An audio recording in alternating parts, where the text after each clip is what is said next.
হযরত সালাবাতুল আনসারী নামে একজন সাহাবী। সালাবাতুল আনসারী ওনার বাড়ি হলো মদিনা, আর মক্কা থেকে হিজরত করে এসেছেন, তার নাম হলো সাঈদ ইবনে আব্দুর রহমান। এই দুইজনকে রাসূল ভ্রাতৃত্ব করে দিয়েছেন, তোমাদেরকে ভাই ভাই বানাইয়া দিলাম, এক ফ্যামিলিতে চলাফেরা করবে। তবুকের যুদ্ধের সময় আল্লাহর হাবিব রাহমাতুল আলামিন যুদ্ধের মধ্যে চলে গেলেন, আর সাঈদ ইবনে আব্দুর রহমানকে সাথে নিয়ে গেলেন। সালাবাতুল আনসারী রাদিয়াল্লাহু আনহু ওনার ফ্যামিলির দায়িত্ব গ্রহণ করে নিল, কিন্তু যুদ্ধে যাওয়ার পরে শয়তান প্ররোচনা দিয়ে সালাবাতুল আনসারীর সামনে তুলে ধরা হলো,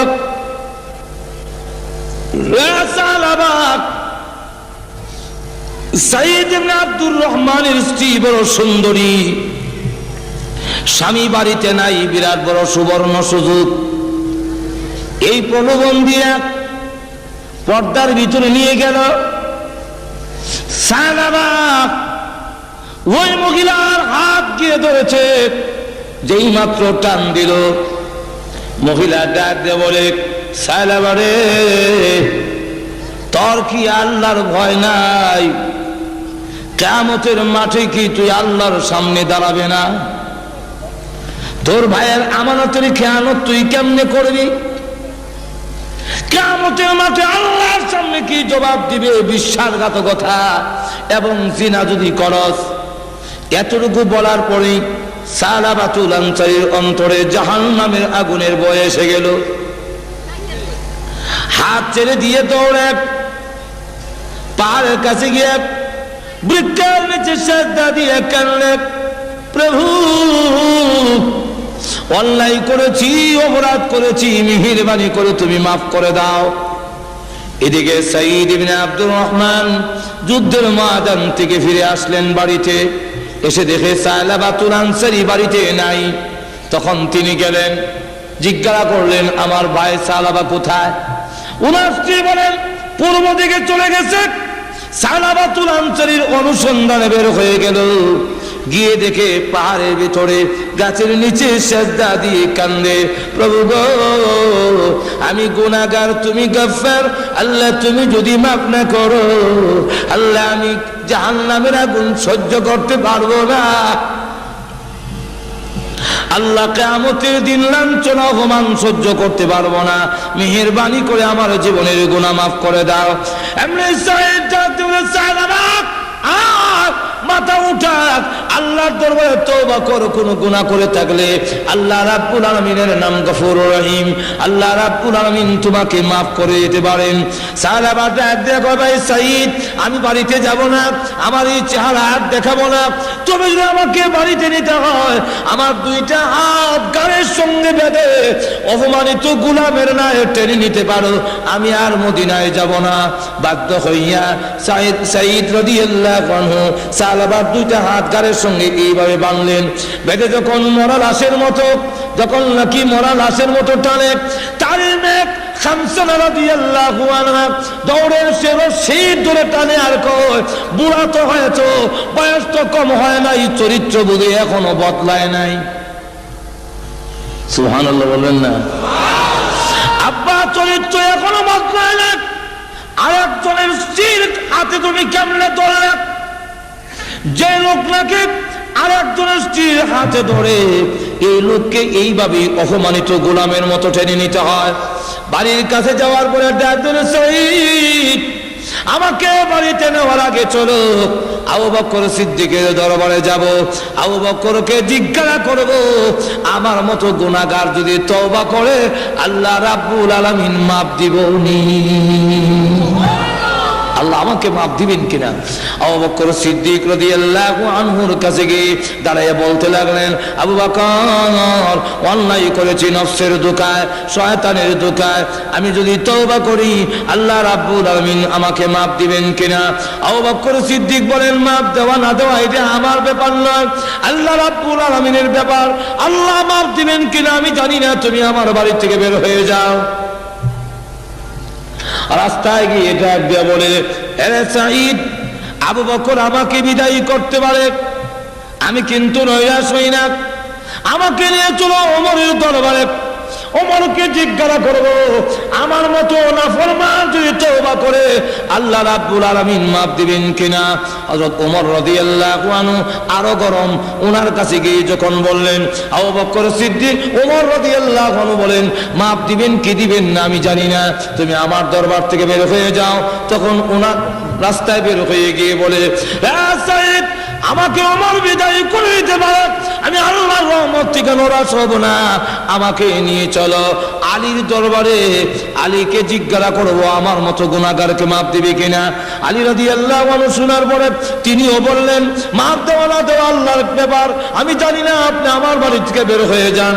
রাস্তায় গিয়ে ডাক দিয়ে বলে, আরে সাইদ আমার ইচ্ছা ছিল রাহমাতুল লিল আলামিন যেন আমার আলোচনা আমার কথাটা না শুনে তাহলে লজ্জা হবে। আবু বকরের কাছে গেলাম, বের করে দিয়েছে। ওমরের কাছে গিয়েছি, তিনিও বের করে দিলেন। আলীর কাছে গিয়েছি, আলী বের করে দিলেন। এবার বাধ্য হয়ে চলো রাহমাতুল লিল আলামিন দয়াল নবীর কাছে। আমার মনে হয় রাহমাতুল লিল আলামিন তার গুনাহগার উম্মতকে বিদায় করবে না। চলো রসুলের দরবারে যাই। রসুলের সামনে দাঁড়ায় বলেন, ইয়া রাসূলুল্লাহ ইয়া হাবিবাল্লাহ, ওগো আল্লাহর হাবিব, আমার মতো গুনাহগার আল্লাহ রাব্বুল আলামিন মাফ দিবেন কিনা, মাফের কোনো ব্যবস্থা আছে কিনা। রাসূলুল্লাহ বলেন, মাফ দেওয়া না দেওয়া আল্লাহর কাজ, আমি জানি না তোকে মাফ দিবেন কিনা, কিন্তু আমার রাগ হলো বিশ্বাসঘাতকতা কেন করলে, ওই সাহাবীর স্ত্রীর সঙ্গে বিশ্বাসঘাতকতা কেন করেছো। তোমার মতো সাহাবী আমার বাড়ির থেকে বের হয়ে যাও। রাস্তায় গিয়ে ডাক দিয়ে বলে, হে সাঈদ, আমি এতক্ষণ পর্যন্ত ভাবছিলাম আমার মনে হয় মাফের ব্যবস্থা হবে, আল্লাহ রসুল যখন আমাকে বের করে দিলেন তাহলে মনে হয় আকাশের নিচে জমিনের উপরে আমার চাইতে বড় নাফরমান আর কেউ নাই। আমাকে বের করে দিয়েছেন রাহমাতুল লিল আলামিন, তাই রশ্মিটা ছেড়ে দে, আমি আর মদিনার লোককে আমার চেহারা দেখাবো না। সাঈদ তখন রশ্মি ছেড়ে দিল, তার মেয়ে রশ্মি ছেড়ে দিয়ে ডাক দিয়ে বলে, হে আব্বা, ঘুরে ঘুরে দেখেছে আবু বকর তোমার প্রতি নারাজ, ওমর তোমার প্রতি নারাজ, আলী তোমার প্রতি নারাজ, এমনকি রাহমাতুল লিল আলামিন পর্যন্ত তোমার প্রতি নারাজ। আমি আল্লাহর কসম খেয়ে বলি, যতক্ষণ পর্যন্ত আল্লাহর নবী এবং সাহাবায়ে কেরাম খুশি না হবে আর জীবনে কোনোদিন তোমাকে আব্বা বলে স্বীকার করব না। তখন সাহাবা আকাশের দিকে চোখ উঠায় গেল, প্রভু দুনিয়াতে গেছি, কোনদিন দুষ্টামি করলে বিচার যায় আব্বার কাছে, ভাইরা বাড়িতে ঢুকতে দেয় না, আব্বাও বাড়িতে ঢুকতে দেয় না, সকলের কাছে ব্যর্থ হয়ে গেলে মা তার সন্তানকে বিদায়ী করে পারে না। প্রভু গো, আবু বকর বিদায় করার পরে উমরের দরবারে যেতে পেরেছি, ওমর বিদায় করার পরে আমি আলীর দরবারে যেতে পেরেছি, আলী বিদায় করার পরে রাহমাতুল লিল আলামিনের দরবারে যেতে পেরেছি, রাসূল বিদায় করে দেওয়ার পরে তোমার রহমতের দরজায় হাজির হয়েছি। বলো না, তুমিও যদি তোমার গুনাহগার গোলামকে বিদায় করে দাও তাহলে তোমার এই বান্দা কার দুয়ারে গিয়ে আশ্রয় নিবে? আল্লাহ সকলে বিদায় করলেও তুমি তোমার গুনাহগার বান্দাকে বিদায় করতে পারো না। আবার গিয়ে পাহাড়ের ভিতরে সেজদা দিয়ে, গাছের নিচে সেজদা দিয়ে কান্দে।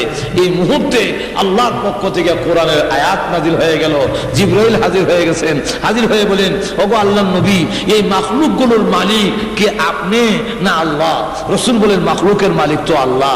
তো আল্লাহ যদি মাখলুকের মালিক হয়ে থাকে তাহলে সাহাবাকে আপনি কেন বিদায় করলেন? তার তামাম জীবনের গুনাহ এই মুহূর্তে আল্লাহ মাফ করে দিয়েছে।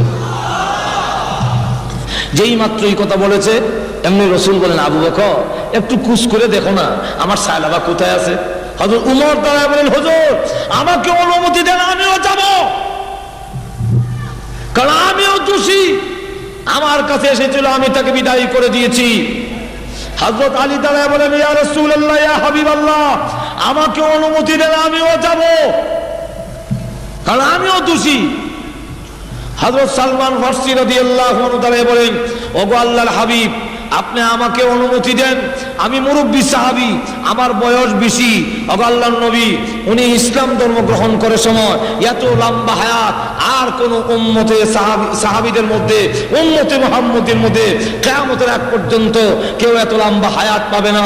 সালমান ফার্সি ইসলাম ধর্ম গ্রহণ করার সময় ওনার বয়স হলো 120, ইন্তেকালের সময় ওনার বয়স হলো 350। আর জোরে কন্যা সুবহানাল্লাহ। 350 ওনার বয়স। এই 350 বছর বয়সে আল্লাহু আকবার, হযরত সালমান ফার্সি রাদিয়াল্লাহু আনহু বলতেছেন যে আমাকে অনুমতি দেন, আমিও যাব।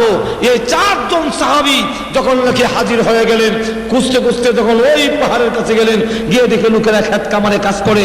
জিজ্ঞাসা করে, ভাইরা আমার, সালাবা নামে কোন লোক কি তোমাদের এই এলাকায় কোনোদিন দেখেছো? তখন লোকেরা বলে, সালাবাতুল আনসারী নামে কোনো লোক চিনি না, তবে তোমাদের লোকটার পরিচয় বলো। লোক ওনারা বললেন, জাহান্নামের আগুনের ভয়ে কান্দে, কিয়ামতের মাঠের ভয়ে কান্দে, এমন কোন লোকের কোন সন্ধান কি তোমাদের নজরে পড়েছে? তখন তারা বলল, লোকটা দেখি নাই, কিন্তু আমরা ঘুমায় গেল ওই পাহাড়ের ভিতরে গুনগুন সুরে একটা লোক কাঁদতে থাকে, তার কান্নার আওয়াজে আমাদের ঘুম ভেঙে যায়, আমরা ঘুমাতে পারি না। আমাদের মনে হয় তোমাদের লোকটা সেই লোকটাই হবে। আবু বকর সিদ্দিক রাদিয়াল্লাহু আনহু বলেন, ওমর চল যাই, গিয়ে দেখি। তখন গভীর রাত্রে গিয়ে দেখে সাজদা দিয়া কান্দে, প্রভু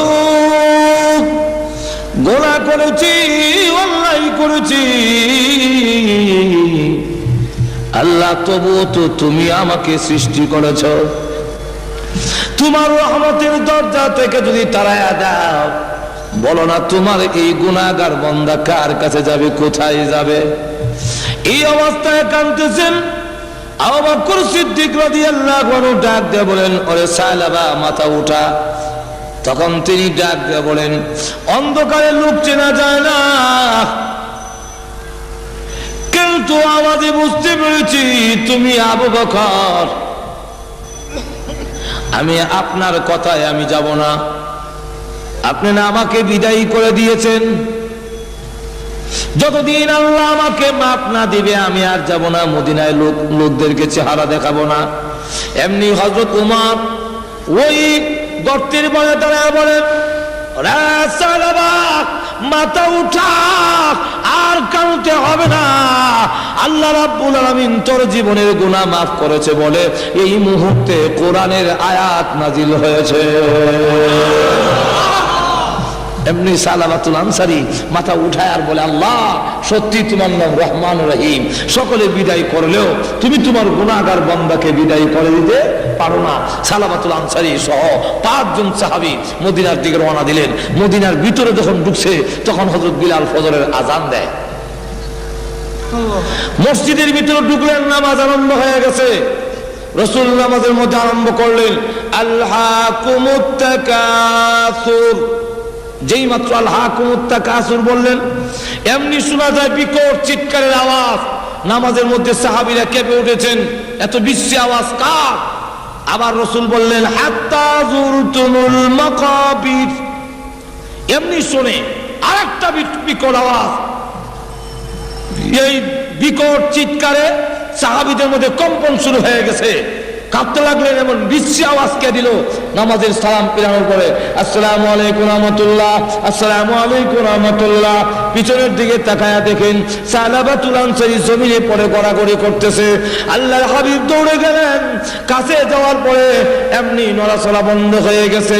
রাসূল বলেন, সালমান আমার সালাবার ফার্স পরীক্ষা করে দেখো, মুখে পানি দাও, মাথায় পানি দাও। এমনি সালাবাতুল হযরত সালমান ফার্সি রাদিয়াল্লাহু আনহু ফার্স পরীক্ষা করে বুকে হাত দিয়ে বলেন, আল্লাহর নবী আপনার সাহাবী সালাবাতুল আনসারীর মুখে আর পানি দেওয়ার কোনো প্রয়োজন নাই, মাথায় পানি দেওয়ার প্রয়োজন নাই। সালাবাতুল আনসারী কলিজা ফেটে চিরদিনের জন্য এই পৃথিবী থেকে বিদায় হয়ে গেছে। রসুল তখন বলেন, তোমরা গোসল দাও, কাপড় পরাও, আমি রসুল নিজে তার জানাজার নামাজ পড়াবো। এই মুহূর্তে দৌড়ে তার মেয়ে খামসা রাদিয়াল্লাহু আনহা বুকে জড়াইয়া দৌড়লেন, আব্বা গো, আমি অন্যায় করেছি, আমি অপরাধ করেছি। আমি বলেছিলাম সাহাবীরা রাহমাত তুই আমিন খুশি না হলে তোমাকে আব্বা বলে স্বীকার করবো না। তুমি তোমার অঙ্গীকার পুরা করেছো, রাসূলকে খুশি করেছো, সাহাবায়ে কেরামকে খুশি করেছো, এমনকি আল্লাহকে পর্যন্ত খুশি করেছো। কিন্তু আমি যে জীবনের জন্য আমার আব্বা হারালাম, আমি আর জীবনে কাকে আব্বা বলে ডাকবো, আমি আর কাকে আব্বা বলবো? এইভাবে যখন কাঁদতে লাগলেন, রাসূল কাছে গিয়ে বলেন, খামসানা আর কান্দিস না, তোর কান্না আমার বুকে দারুণ ব্যথা হয়, দারুণ কষ্ট হয়। যদিও সালাবাতুল আনসারী পৃথিবী থেকে বিদায় হয়ে গেছেন, আমি মুহাম্মদ তো বিদায় হয়ে যাই নাই। বাকি জিন্দেগীর জন্য আমি রাসূল তোর আব্বা হয়ে গেলাম। যেই মাত্রই কথা বললেন, রসুল বললেন তোমরা কাফন পরায় নাও। কাফন পরালেন, রসুল নিজে জানাজার নামাজ পড়ালেন।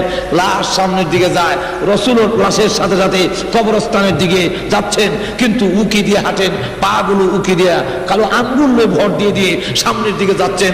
খলিফাতুল মুসলিমিন ওমর তিনি ডাক দিয়ে বলেন, ইয়া রাসূলুল্লাহ, ইয়া হাবিবাল্লাহ, আপনার পাটা জমিনে ফালান না কেন? আঙ্গুলে ভর দিয়ে হাঁটলে এত তো আপনার কষ্ট হয়, আপনি পুরা পা জমিনে ফালান না কেন? রসুল বলেন, হে ওমর, জানো না আমার সাল, আমার তওবা আল্লাহর দরবারে এমন ভাবে কবুল হয়েছে, আল্লাহ খুশি হইয়া তার জানাজার আশেপাশে এবং এই এলাকার ভিতরে এত রহমতের ফেরেশতা নাযিল করেছে, আমি পুরা পাউটা জমিনে লাগাবো, এতটুকু জায়গা এই এলাকার ভিতরে খালি না।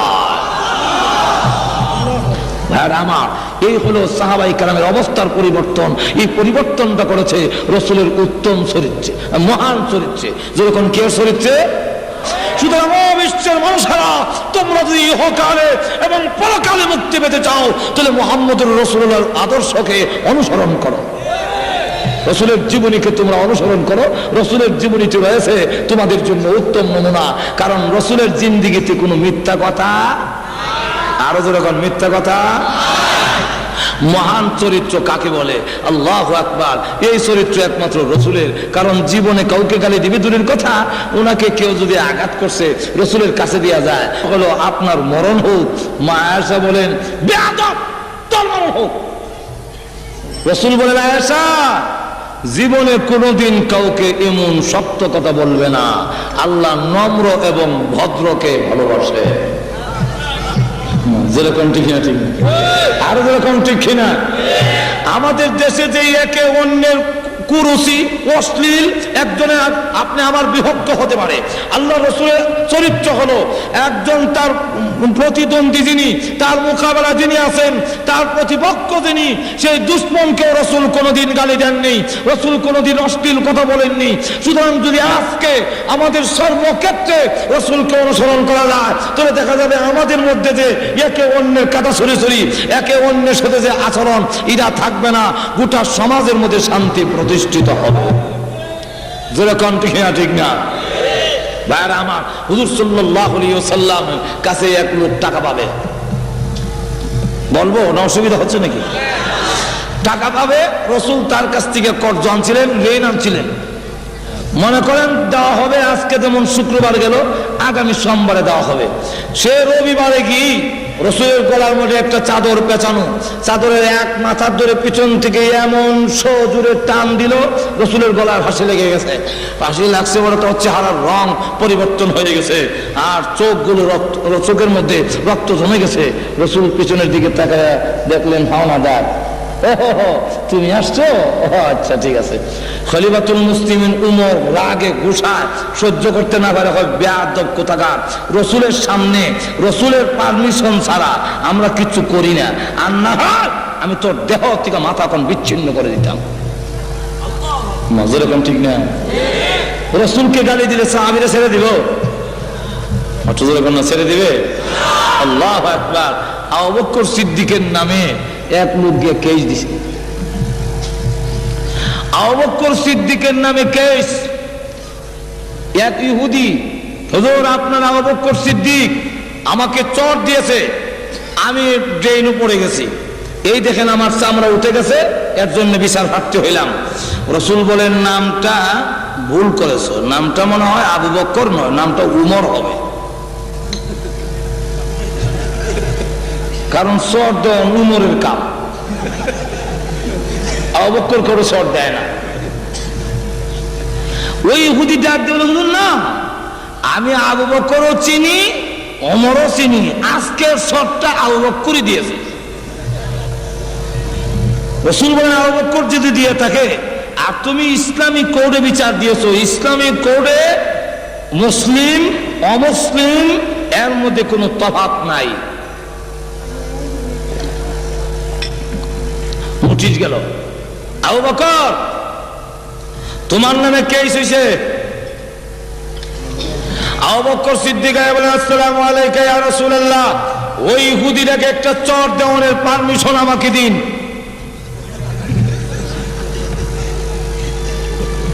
রাসূল বলেন আমি তো আগের চটটা বিশ্বাস করি নাই, কিন্তু এখনের কথায় বোঝা যায় আগের চটটা তুমি যে দিছো এতে কোনো সন্দেহ নাই। এরকম ঠিক না? যেই মাত্র এই কথা বলেছে এমনি আবু বকর বলেন জি হুজুর, আগের তো আমি দিছিলাম।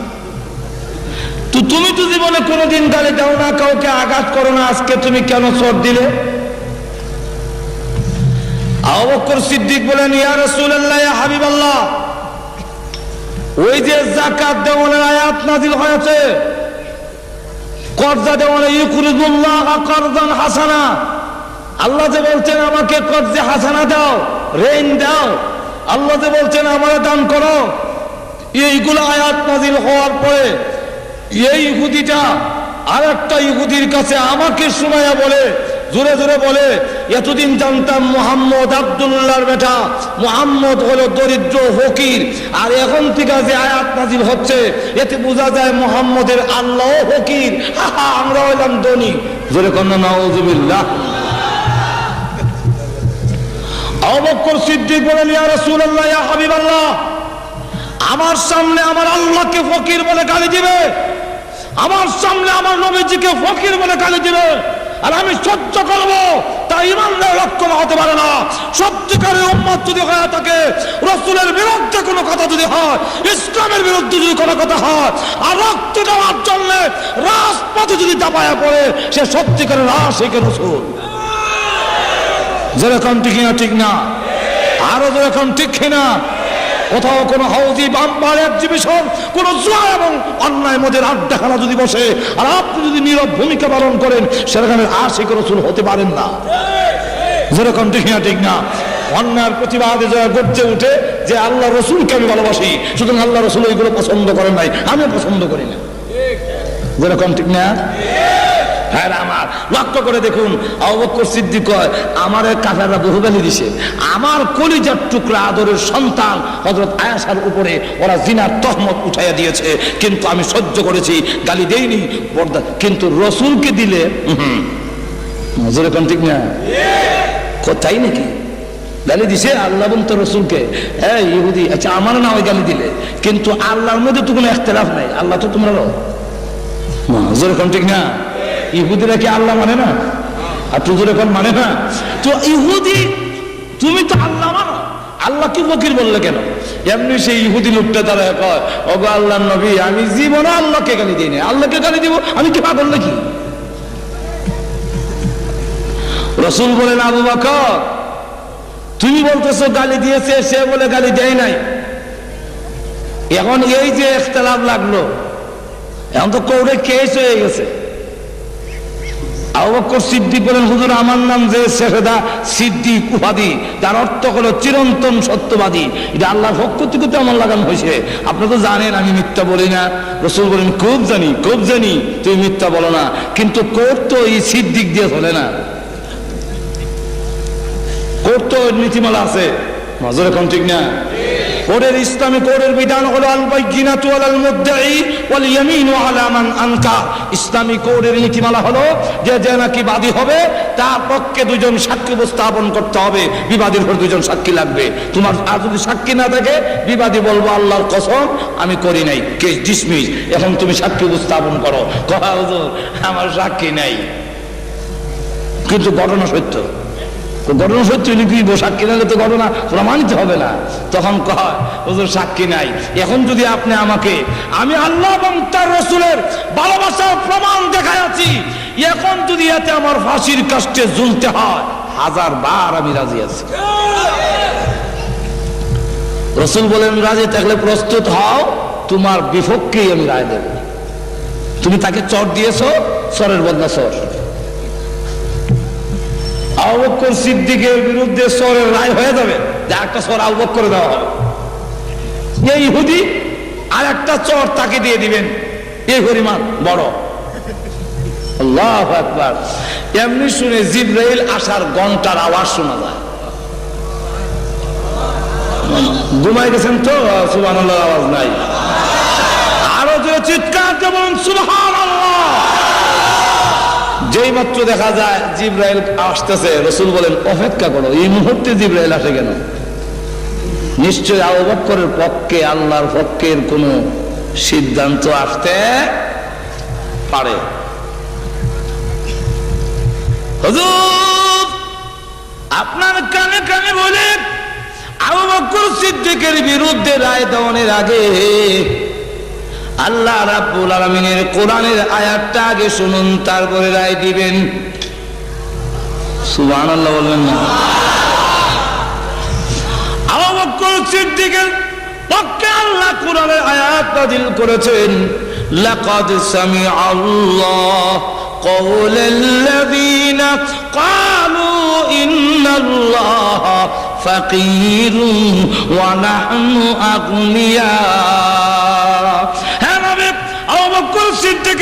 দুনিয়ার কোন সাক্ষী না থাকলেও আমি স্বয়ং আল্লাহ আবু বকরের পক্ষে সাক্ষী হয়ে গেলাম। এই ইহুদি যে আল্লাহকে ফকির বলে গালি দিয়েছেন, আল্লাহ বলেন লাকাদ, লাম তাকিদ, এটা আরবিতে আবার গ্রামার আছে। লাম তাকিদ অর্থাৎ নিশ্চয়তাবোধক শব্দ আল্লাহ ব্যবহার করলেন একবার, এরপরে আবার বলেন কাদ তাকিদ, এরপরে লাকাদ সামি আল্লাহ, দুইবার আল্লাহ নিশ্চয় নিশ্চয় আল্লাহ শ্রবণ করেছেন তাদের কথা। কাদের কথা? যারা বলছেন আল্লাযীনা ক্বালু ইন্নাল্লাহা ফাকীরুন, নিশ্চয়ই আল্লাহ ফকির, ও নাহনু আগনিয়া, আমরা হইলাম ধনী।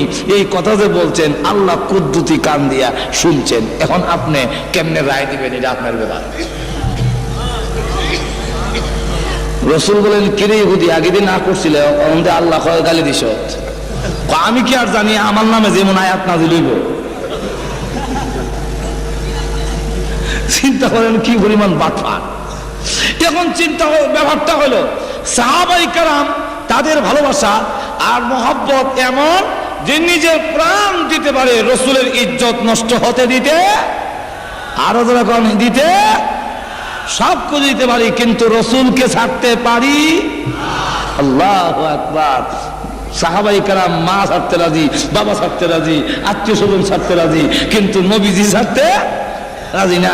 যুদ্ধের হিজরতের সময় মক্কা থেকে মদিনা যায় এক সাহাবী, ওনার নাম আবু সালমা। উনি সন্তান আসছিল এবং সে গোষ্ঠীর লোকেরা সন্তান আটকাই দিছে, আর শ্বশুর গোষ্ঠীর লোকেরা ওনার বউ নিয়ে গেছে। উনি দ্বারা কাফেরেরা, তোমরা মনে করছো আমার বউ নিয়ে গেলে, আমার সন্তান নিয়ে গেলে আমি মদিনায় হিজরত করব না, ধন সম্পদ যা আছে সব মদিনায় রেখে আসছি। আর এখনের কথা হলো, শোনো, এখন কথা হলো যে আমার সন্তান আটকাই দিয়েছো, আমার স্ত্রী আটকাই দিয়েছো, তোমরা জানো না আল্লাহর রাসূলকে যে আমরা কত ভালোবাসি।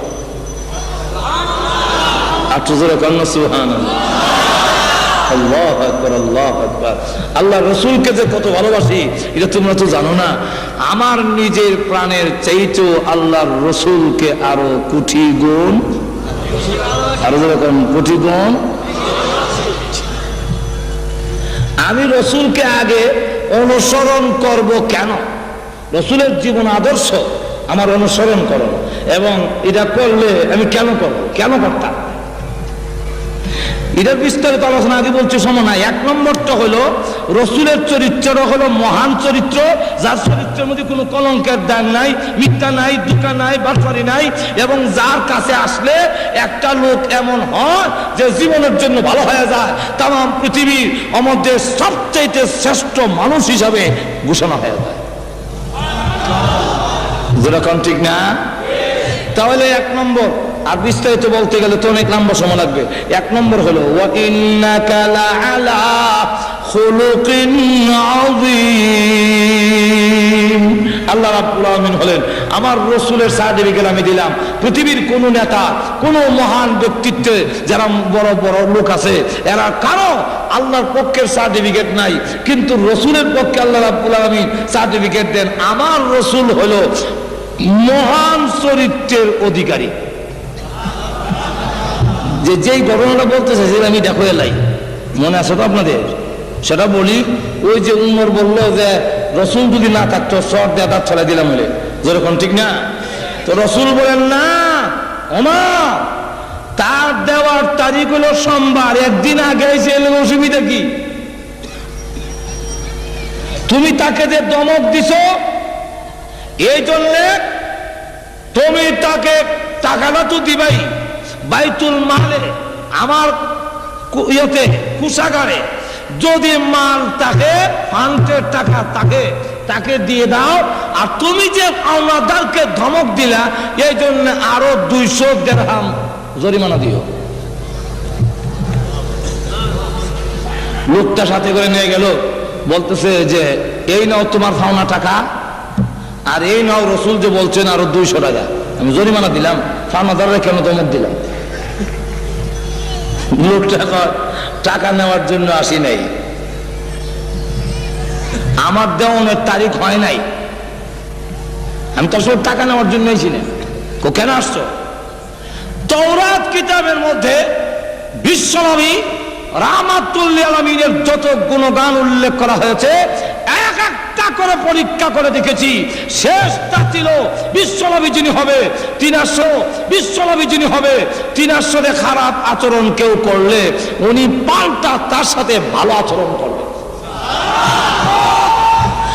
আর এই বালা আচরণ করবে কখন?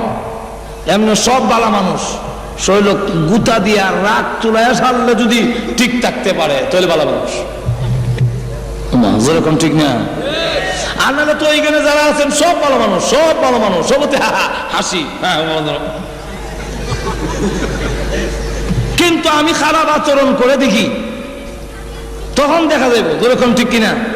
একজন জিজ্ঞাসা করে, ভাই বাবা তোমার বাড়ি কোথায়? আমার বাড়ি তো অমুক গ্রাম। যে গ্রামের নাম কইছে এই গ্রামের লোক অধিকাংশ লোক উগ্র মেজাজি, খারাপ, লাইটল বেশি,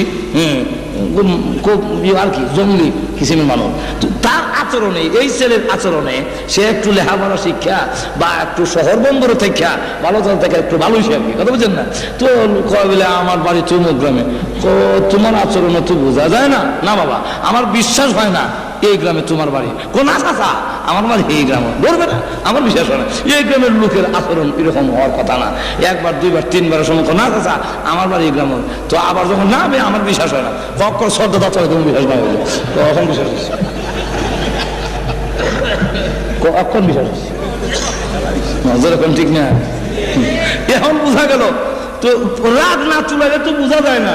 আল্লাহ রসুল সাল্লাল্লাহু আলাইহি ওয়াসাল্লাম তখন বলতেছেন, ওই ইহুদি বলতেছে রসুলের রাগ না চুলাইলে তো বুঝবো না, আমার খারাপ আচরণ না করলে তো ভালো হবে কেমনে? এই জন্য আমি পিছনের চাদর ধইরা এমনি জোরে টান দিলাম, দিয়া বললাম টাকা আনবার সমানো দিবার সমাপতি মনে থাকে না। এই কথা বলার পরে আমার ভাবনা হইলো 2টা চোর, যেরকম ঠিক না ঠিক না? কিন্তু চোর না দিয়ে আল্লাহ রসুল সাল্লাল্লাহু আলাইহি ওয়াসাল্লাম আমাকে বললেন, মুস্কি হাসি দিয়া বললেন, আরো বললেন জরিমানা দেওয়ার লেগে, আপনি যে দমক দিচ্ছেন ওইটার জন্য জরিমানা দেওয়ান। এতে বোঝা গেল, প্রমাণিত হইল, পরীক্ষায় পাস করলো উনি বিশ্বনবী, উনি রাহমাতুল আলামিন। সুতরাং আর একটা মুহূর্ত দেরি করতে চাই না, টাকা নেওয়ার জন্য আসি নাই, আমি এসেছি ইসলাম ধর্ম গ্রহণ করার জন্য। তাই আমি কালিমা পড়ে মুসলমান হয়ে গেলাম। এই হলো রসুলের আখলাক। যদি আরো বলতে যাই আরো বহু ঘটনা আছে, যদি বলতে যাই শেষ হবে না। তো এক গেল, এক রাখলাম এক। 2 নম্বর হইল একটা লোককে অনুসরণ করে তার জন্য মোটামুটি 4টা গুণ থাকে। যেরকম কয়টা? কোন লোক যদি সুন্দর হয় তো তার বেশি বেশি মানুষ ঘুরে। গাজীপুর মনে এরকম নাই, সুন্দরের খাবার মনে নাই। সুন্দর মহিলার জন্য বেদের মেয়ে জুস নাই আমার, বেদের মেয়ে আমিও ঠিক, আমি ঠিক, আমি জানিও না, দেখছিও না, শুনি না, কিন্তু মাঝে মাঝে শুনি। একদিন এক ছেলে দেখি এমন প্রিয় ছিল, ছোট্ট একটা বাচ্চা দেখি গেলাম এরকম করে, কি বল বেদের মেয়ে জুস নাই আমায় পাগল করে আছে। আমি এই বেদের মেয়ে জুস নাই আমার পাগল করে আছে, বেদের মেয়ে সুন্দর দিকে পাগল হয়েছে। বাদ দিয়া যা যাব, সুন্দরের জন্য একজন আরেকজনকে অনুসরণ করে, পুরুষ হোক নারী হোক, যেরকম ঠিক না ঠিক না, সুন্দরের জন্য তার কাছে সবকিছু ছেড়ে দিয়া। ও বিশ্বের মানুষেরা, সুন্দরের কারণে যদি কাউকে অনুসরণ করতে হয় তাহলে একমাত্র ব্যক্তি হলো মুহাম্মদুর রাসূলুল্লাহ সাল্লাল্লাহু আলাইহি ওয়াসাল্লাম। মুহাম্মদের চাইতে সুন্দর আকাশের নিচে জমিনের উপরে আল্লাহ কাউকে সৃষ্টি করেন না। সুতরাং রসুলের সুন্দর। হাসান হুসাইন বলে না এই করতে ওই করে যাবো, একটু লাইট দেন, অন্ধকার। রসুল বলেন লাইট দেবো করতে গিয়া, চুলা তুই আগুন নাই, তোমরা আবার লাইট দেবো, তবে আমি যাওয়ার ব্যবস্থা করে দিই, যাও তো। কেমনি করবেন? রসুল এমনি মুস্কি হাসি দিলেন। যেই মাত্র মুস্কি হাসি দিছেন, হাসান হুসাইন রাদিয়াল্লাহু আনহুমা বলেন যে আমরা এই ঘর থেকে ওই ঘরে আলুর মাঝখান দিয়ে দৌড়ে চলে গেছি। আকাশে বিদ্যুৎ চমকাইলে যেভাবে, জিলহি দিলে যেভাবে অন্ধকার দূরীভূত হয়, নানার দাঁত মোবারক যখন বের হয়েছে, বোঝা গেল আকাশে বিদ্যুৎ চমকাচ্ছে। কোন মানুষ সুন্দর ঠিকই, কিন্তু চোখটি বিলাই চোখ, যেমন টনি। কোন মানুষ সাদা ঠিকই, কিন্তু দেখতে বানরের মতো, যেমন বুশ। যেরকম ঠিক না ঠিক না? কোন মানুষ আমরা দলা ঠিকই, তা দলা দেখেছি আমি দেখ। কোন মানুষ দলা ঠিকই, কিন্তু তার গাল চাবার ভিত্তে ঢুকিয়া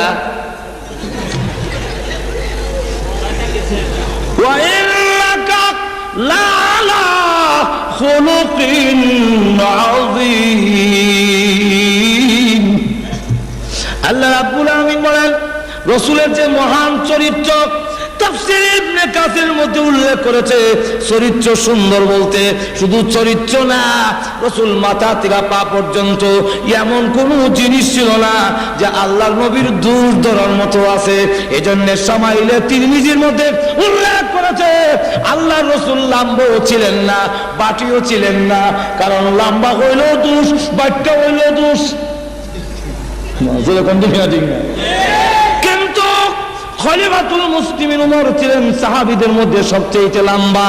রসুল যখন উমরের সাথে থাকতেন, উমর যখন রসুলের পাশে গিয়ে দাঁড়াতেন, তখন লোকেরা তাকায়া দেখে উমরের মাথার উপরে রাহমাতুল লিল আলামিনের মাথা দেখা যায়।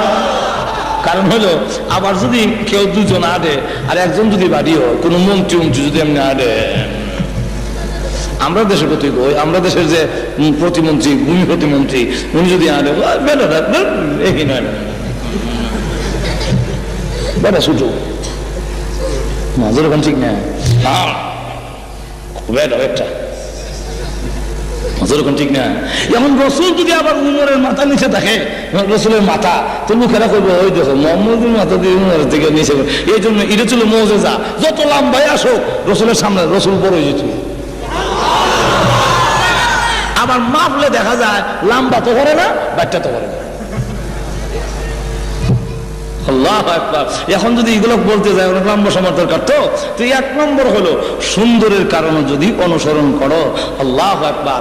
দুইটা সুন্দরের ওয়াজ করলো তুই যথেষ্ট। দাঁত মুবারকের কথা বললাম, আর চেহারা মুবারকের কথা। কোন স্ত্রী যদি স্বামীকে সুন্দর বলে, আসল সুন্দর, যেরকম ঠিক না? জামাই যদি ভিড় হয়, তো জামাইরে বড় ভিড় করতে রাজি না। এক লোক ভিড়, তার স্ত্রী বলতেছে যে আমরা তো ভিড় ঠিক হই, কিন্তু ওই বাড়ির যে ভিড় উনি বড় ভিড়। কেমনি বুঝছো? দেখছি ওপর দিয়া যায়, সময় উড়াল দিয়া যায়, এক দেশ থেকে আরেক দেশে উড়াল দিয়ে চলে যায়। তো স্বামী বলতেছে না, এই ভিড় তো আমি ছিলাম। তুমি আসলা বলে, এর লেগে দেখছি কমরটা একটু বাঁকা। সে কেন তো স্বামীকে খুব তাড়াতাড়ি একটা মানে না, কিন্তু মা আয়েশা রাদিয়াল্লাহু আনহা বলেন আমার স্বামী রাহমাতুল আমিন এত সুন্দর ইরশাদুল কারি ইলা সহিহুল বুখারী, ওই বুখারীর ব্যাখ্যা গ্রন্থের মধ্যে লিখেছে মা আয়েশা বলেন অন্ধকার রজনীতে আমার ঘরে এশার নামাজের পরে আল্লাহর নবী যখন প্রবেশ করতেন তখন রাসূলের চেহারার সামনে একটা সুইচের ছিদ্র দিয়া আমি সুতা ঢুকাইতে পারতাম। আল্লাহু আকবার। ওই দিকে আমি শেষ রাখলাম সুন্দর। 2 নম্বর হলো কারো যদি বুজুর্গ বেশি থাকে, বুজুর্গ হয়, বুজুর্গ বুঝেননি, আল্লাহর সাথে যার সম্পর্ক বেশি কামালতি, এই লোকের পিছনে কিছু লোক আসেনি, নজর ওখানে আসেনি। এই লোকটা যদি আল্লাহর ওলি হয়ে যায়, শাহজালাল, মঈনুদ্দিন চিশতি, এই জাতীয় লোক যদি হয় তখন নজর ওখানে ঠিক না, ঠিক না, তার জন্য পাগল দেওয়ানা লক্ষ লক্ষ লোক পাগল হয়ে যায়। ও দুনিয়ার মানুষ, এমন যদি হয়, এর কারণে যদি হয় তো রসুলকে অনুসরণ করতে হবে, কারণ রসুল হাত উঠাইতে দেরি, আল্লাহর দরবারে তা কবুল হইতে একটা সেকেন্ড দেরি হয় না। আল্লাহু আকবার। ওই দিকেও যদি যায় লম্বা হয়ে যাবে। আবু হুরায়রা রাসূলের দরবারে বসে কাঁদেন, তো রাসূল জিজ্ঞাসা করেন কান্দিস কেন? হুজুর কান্দি, প্রত্যেক দিন আমি বাড়িতে গেলে মা আমাকে মারে আর বলে বাড়ি ছেড়ে দিতে হবে। আমি আর বুখারী শরীফের ঘটনা, আমার মা আমাকে বলছেন যে আমি মুহাম্মদের দরবার ছেড়ে দেওয়ার জন্য, আমি আমার মাকে বলছি মা শুধু আপনার বাড়ি কেন, আল্লাহর কসম করে বলে তামাম পৃথিবী ছেড়ে দিতে পারি, কিন্তু একটি মুহূর্তের জন্য রাহমাতুল লিল আলামিনের দরবার ছাড়তে পারবো না। বুঝি মুহাম্মদকে অনেক গালিগালাজ করলো। হুজুর এতদিন কান্দি নাই, আজকে কাঁদছি, আমাকে মারো, আমাকে গালি দাও, সহ্য করি। মা ছেলেকে গালি দেয়, সহ্য করা যায়, কিন্তু আমার রসুলকে যে গালি দিল, এখন কি করি? রসুল বলেন তোমার মা গালি দিলে কি করবো? সহ্য করো। কোন সহ্য করা যায় না। আপনি হুজুর মেহরবানি করে একটু দোয়া করেন আমার মা যেন মুসলমান হয়ে যায়। রসুল দোয়া করেন, বুখারী শরীফের হাদিস, আল্লাহুম্মা হদি উম্মা আবি হুরায়রা, আল্লাহুম্মা হদি উম্মা আবি হুরায়রা। আয় আল্লাহ, আবু হুরায়রার মাকে হেদায়েত করো। আবু হুরায়রা তো দূর মরছে। আর একজন সাহাবী, এই কই যাস? না, তোমার মার জন্য দোয়া হয় আর তুমি দোয়াটা কিভাবে অবমূল্যায়ন করলে? দোয়া মারলে না, অবমূল্যায়ন নয়। আমি দৌড়ে তাড়াতাড়ি গিয়ে দেখতে চাই, আমি আগে বাড়িতে গেলাম না রাহমাতুল লিল আলামিনের দোয়া আমার আগে বাড়িতে পৌঁছে গেছে। কোনটা আগে গেল একটু দেখতে চাই। আবু হুরায়রা বলে দৌড়ে গেলাম বাড়িতে, গিয়া দরজা নক করলাম, যখন নাকি করাই এলাম না, এমনি বলেন আবু হুরায়রার মা লক্ষ্মীমণি, জাদুমণি, কলিজার টুকরা, আদরের সন্তান আবু হুরায়রা এসব একটু দাঁড়া। সুবহানাল্লাহ বলবেন না? আবু হুরায়রা বলেন প্রতিদিন গেটের সামনে আসলে বলে আগে ক মুহাম্মদের দরবার ছাড়বে কিনা, না ওই গেট খুলবো না। আর আজকে কয় লক্ষ্মীমণি, জাদুমণি, কলিজার টুকরা, আদরের সন্তান একটু দাঁড়াও, তোমার জন্য দরজা খুলে দিচ্ছি। আবার শোনা যায় ভিতরে গোসল করছেন, পানির শব্দ শোনা যায়। আবার যখন গোসল করতেছে ব্যাপারটা কি? তাহলে মনে হয় আমি আমার মার গেটে পৌঁছার আগে আগে রাহমাতুল আমিনের দোয়া আমার মার জন্য কবুল হয়ে গেছে। ঠিকই দেখে দরজা খুলে দেওয়ার পরে পাকনা চুলগুলো ভেবে পানির পোড়াগুলো ঝরতেছে আর বলতেছে আজকে কই গেছলে? যাওয়ার পর থেকে আমার কলিজার এমন একটা জ্বালা যন্ত্রণা শুরু হইলো, এমন জ্বালা যন্ত্রণা, গোসল করলাম, পানি দিলাম তো জ্বালা যন্ত্রণা শেষ হয় না। আচ্ছা কলিজা জ্বললে পানি দিলে কামিব? এখন পানি দিলাম, সবকিছু করলাম, কিন্তু আমার কোনো উপকার হলো না। এখন আমার মন খালি বলতেছে তুই যে নবীর কাছে মুহাম্মদের কাছে গিয়ে এত ভালো হইলি, এত গালি দিলাম, এত গালি দে, কোনোদিন তো পাল্টা গালি দিস না, কোনো ধমকও দিস না, চোখ কান্দাস না। তাহলে আমার মন চায় ওই নবীকে যদি একটা নজর দেখতাম। আবু হুরায়রা মুস্কি হাসে আর মনে মনে কয় এমনে না দোয়া কবুল হয়েছে। বুঝছেন তো কত তাড়াতাড়ি কবুল হয়? আবু হুরায়রা রাহমাতুল লিল আলামিনের সামনে গিয়া চোখের পানি ছেড়ে দিয়া তরতর করে কাঁপতেছে, আর ডেকে বলে আল্লাহর কসম করে বলি এত সুন্দর চেহারা জীবনে কোনোদিন দেখি নাই, এমন চেহারার লোক কোনোদিন মানুষের ক্ষতি করতে পারে না। আমি মানুষের কাছ থেকে শুনি না, শুধু গালি দিছি, আপনারা দেখছি না কোনোদিন। আজকে প্রমাণিত হয় আপনি আল্লাহর পয়গাম্বর। আর দেরি করতে চাই না, আমাকে কালিমা পড়ায় দেন, আমি এক্ষুনি মুসলমান হয়ে যাব। তাহলে যার এত সম্পর্ক আল্লাহর সাথে, এত বুজুর্গি, উনাকে অনুসরণ করো। 3 নম্বরটা হইল আপনার মাল। আমার যদি খুব টাকা থাকে, কোটি কোটি টাকা, তো আমার পিছিয়ে দেখবেন 8-10 জন সবসময় থাকে, যেরকম ঠিক না? বড় লোকের পিছনে সবসময় লোক আছে, অভাব নাই। আমি আমারা যদি দাওয়াত দেন কোন লোকের, তো আমার সাথে আয় না, আসে না। আর যার লোকের টাকা কোটি কোটি কোটিপতি, তেমনি ওটা করবি, ওটা করবি, হ্যান করবি, যে চাচা কথা মানে। তাই যদি হয়, রসুলের চেয়েতে বড় ধনী আল্লাহর জমিনে আর কেউ। রসুল গরিবিটা গ্রহণ করে নিছেন, রাখতেন না তো, কিন্তু রসুলের মতো ধনীদের বাস্তব প্রমাণ হইল আজ পর্যন্ত কত মন্ত্রী মিনিস্টার, আমাদের দেশের প্রাইম মিনিস্টার, প্রেসিডেন্ট, বিশ্বের বড় বড় প্রেসিডেন্টরা হজ করতে যায়, 100 উট কুরবানি দিয়েছেন বলে আমি কারো ইতিহাস জানি না। আপনাদের জানা আছে? তদানীন্তন সময়ে রসুল জীবনে একবারই হজ করেছেন।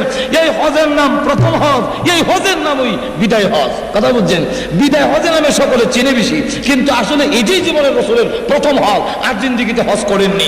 রসুল যেদিন হজ করেছেন, ওই সময় আল্লাহর রাস্তায় তিনি 100 উট কুরবানি করেছেন। এবং যিনি মাটিতে হাত দিলে স্বর্ণ হয়ে যায়। তুমি আবার গরিব কেমনে? গরিব তো না। আল্লাহু আকবার। ঘটনা যদি বলতে যাই, সালমান ফার্সি যে লোকের গোলাম ছিলেন, এই লোকে বলছে তোমাকে মুক্তি দিতে পারি 3টা শর্ত। বলে কি শর্ত? বলে 1 নম্বর শর্ত হলো তুমি আমার বাগানের মধ্যে 100টা খেজুর গাছ লাগাতে হবে, আর 100টা খেজুর গাছ এক সমানে বড় হবে, আর একসাথে খেজুর ধরতে হবে। এটা কি সম্ভব? এটা তো বাস্তবে সম্ভব না। তো এটা যদি করতে পারো, অর্থ না দাও। 2 নম্বর হলো কয়েক কেজি, মনে করেন অন্তত 3.5 কেজি ওজনের একটা স্বর্ণের চাকা যদি দিতে পারো, তোমাকে মুক্তি দেওয়া হবে। এটা কি দেওয়া সম্ভব গোলামের? একজন সাধারণ রুজি রোজগার যে করে আপনার বাড়ি চাকর, সে কি 3.5 কেজি ওজনের স্বর্ণ দেওয়া সম্ভব? সম্ভব না। রসুলের কাছে গিয়ে বললেন, রসুলের কাছে বলার পরে বলেন ঠিক আছে, তোমার মালিকরে বলো আমি তা করে দেব। রসুল নিজ হাতে ওই সালমান ফার্সি রাদিয়াল্লাহু আনহু মালিকের বাগানে 100টা খেজুর গাছ লাগালেন, আর এই খেজুর গাছ একসাথে বড় হতে লাগলো, একসাথে ফল ধরলো, একসাথে খেজুর ধরছে, একসাথে পাকছে। এই খেজুরের বাগানে এখনো খেজুর আছে। কথা বুঝছেন? এখনো এটার খেজুরের দাম হলো সৌদি আরবে এই খেজুর কিনতে গেলে বাংলাদেশের 1500 টাকা কেজি পড়ে। আমি আনছিলাম কিছু খেজুর। এই খেজুর গাছগুলো এখনো আছে, খেজুর গাছ। এখন দেখা যাক যে অবস্থাটা হলো, এরপরে এক রসুলের দরবারে একটা ডিম পরিমাণ, আল্লাহু আকবার, একটা ডিমের সমান স্বর্ণ হাদিয়া আসছে। রসুল বলেন সালমান নাও, এই ডিম নিয়ে যাও, তোমার মালিককে গিয়ে বলো স্বর্ণ দিলাম। কবে যে উনি চাইছেন 3.5 কেজি, আর আমি যে একটা ডিম, এটা তো মনে হয় না 1 ফুয়া হইল, মানবে না। নাও না, আল্লাহ বরকত দিতে পারে, ওজন দিয়ে দেখো না, যদি না হয় তো দেওয়া হবে। রসুলের হাতের বরকতে এমন হয়ে গেল যে একটা ডিম পরিমাণ যখন স্বর্ণ ওজন দেওয়া হয়েছে, দেখা যায় 3.5 কেজির চাইতে বেশি। রসুলের হাতের বরকত লাগলে ওই দিকে আমি যাব না। তো গেল 3 নম্বর। এই 3 নম্বর, তারপরে 4 নম্বরটা হলো ইহসান, অনুগ্রহ। যদি কারো প্রতি কারো অনুগ্রহ থাকে, আমি যদি কাউকে 100 টাকা কথা মানতে বাধ্য থাকে, যেরকম না, ঠিক না? আমাকে ভোট দিবা না তো কাকে দিবা? রাস্তাঘাটটা খেলা করছে। গাজীপুর থেকে কি ঢাকার দিকে রাস্তাটা তোমরা ভালো করে বাস ধরে যেতে পারতাম? এই রাস্তা আমি করছি, সুতরাং আমাকে ভোট দিতে হবে। কথা বলছেন না? এমন কিছু দেখায়। ইহসান, অনুগ্রহ যদি কারো প্রতি কারো থাকে, তখন সে তার কথা মানতে মানুষের বাধ্য হয়। আল্লাহর রসুলের অনুগ্রহ আমাদের প্রতি আসেনি না নাই? আরো জোর বলুন, আসেনি না নাই? সুতরাং তাকে তার জীবন আদর্শই অনুসরণ করতে হবে। এখন আসুন, আরো বলতে গেলে আরো অনেক কারণ। মোটামুটি কথা হলো, শেষ কথাটা আমি বলে ফেলি। বহু উলামায়ে কারাম এখানে উপস্থিত আছেন। আমি লম্বা সময় ওয়াজ করা, এটা আমার অভ্যাস নেই এইভাবে। আর আরেকজনকে বসে রেখে ওয়াজ করা নিয়ে দাওয়াতি মেহমান, এবার আমি মাইক লইলে আমার সারলাম না। কারণ এই ওয়াজ করতে করতে ডেলি 2টা 3টা পর্যন্ত গরম লাগে। ওয়াজের তো শখও নাই যে ওয়াজ করতেই হবে। আর এই উলামায়ে কারাম অন্য দাওয়াতি মেহমান বসায় রেখে লম্বা ওয়াজ করা, ওনারা আরাম করতো, তাও একটা কথা ছিল। আর ওনাদেরকে বসায় রেখে ওয়াজ করে, এটা একটা বেয়াদবি বলে বোঝা যায়। এই জন্যে আমি আল্লাহ মানা করে শেষ কথাটা বলতে চাই। আমরা পৃথিবীতে যত নেতা, যাদেরকে অনুসরণ করা যায়, এমন লোককে যদি অনুসরণ করেন, কিয়ামতের মাঠে পাওয়া যাইব তো? বুশকে অনুসরণ করলে, টনিকে, আচ্ছা আমরা দেশই বলি, রাখেন না, বঙ্গবন্ধু শেখ মুজিবুর রহমান, তারপরে জিয়াউর রহমান, তারপরে আমরা এরশাদও যদি মারা যায়, কথা বুঝেননি? এই যা আছে, যতগুলো আছে, আমরাও মনে করেন আছি। আমরা তো কিয়ামতের মাঠে একজনেরও হাতটা হওয়া যাবে না। যেরকম ঠিক না, ঠিক না? আরো যেরকম ঠিক খেলা। কিন্তু কিয়ামতের কঠিন ময়দানে সমস্ত নবীরা জান্নাতের দিকে চলে গেছেন। আল্লাহর ওয়াদা, আপনার মাসুম, হিসাব কিতাব নাই, আপনার কোনো হিসাব নাই, জান, আপনার গুনাহ নাই, আপনার বেহেশতে যান, সব বেহেশতে গেছে। গিয়া দেখে জান্নাতের গেট লাগানো। হ্যাঁ, জান্নাতের প্রহরীরা দরজা খুলে দাও, জান্নাতের ভিতরে প্রবেশ করব। কে আপনি পরিচয় দিন, আমি হইলাম আদম নবী। দাঁড়ান, সময় হয় নাই। আবার ডাক দিয়েছে, কে আপনি পরিচয় দিন, আমি হইলাম নূহ নবী। দাঁড়ান, সময় হয় নাই। আপনি কে? আমি হইলাম হযরত ইব্রাহিম নবী। দাঁড়ান, সময় হয় নাই। আপনি কে? আমি হইলাম হযরত মূসা নবী। দাঁড়ান, সময় হয় নাই। আবার ডাক দিয়েছে, কে আপনি পরিচয় দেন, আমি হইলাম ঈসা নবী। দাঁড়ান, সময় হয় নাই। কি ব্যাপার? আদম আলাইহিস সালাম থেকে ঈসা পর্যন্ত বললাম, সকলে খালি কবলে সময় না, সময় কোন দিন হবে? এমনি জান্নাতের প্রক্রিয়া ডাক দেয়া বলে, যত নাম শুনি, আদম শুনি, নূহ শুনি, ইব্রাহিম, মূসা, ঈসা নবী শুনি, মুহাম্মদ নাম শুনি না কেন? এই নবী কি আপনাদের এখানে হাজির হয় নাই? না, উনি তো এখনো আসে নাই। উনি এখন কোথায়? উনি এখনো কিয়ামতের কঠিন ময়দানে উম্মতের চূড়ান্ত ফয়সালা না শোনা পর্যন্ত একটা কদমও জান্নাতের দিকে বাড়াবে না।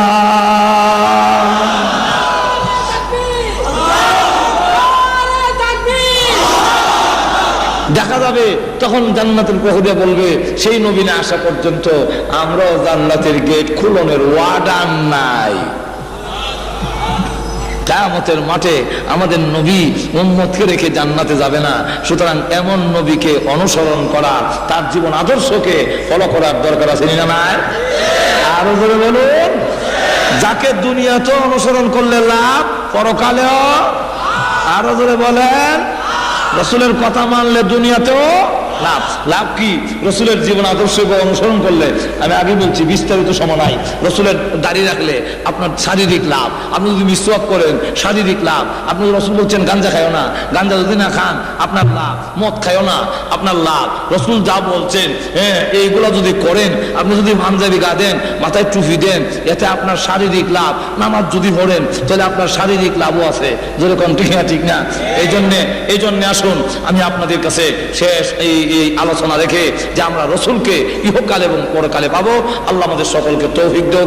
এবং আজকে এই যে আমার জাতি ভাই, কথা বুঝছেন না, এরা আবার একটা মিতালি আছে, প্রত্যেক জিনিসে একটা মিতালি আছে।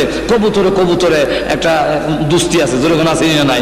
কাউয়া মিল্লা এক দুস্তি আছে, যেরকম আছে না? তো হাফেজে মিল্লা এক দুস্তি আসেনি, যেরকম ঠিক না?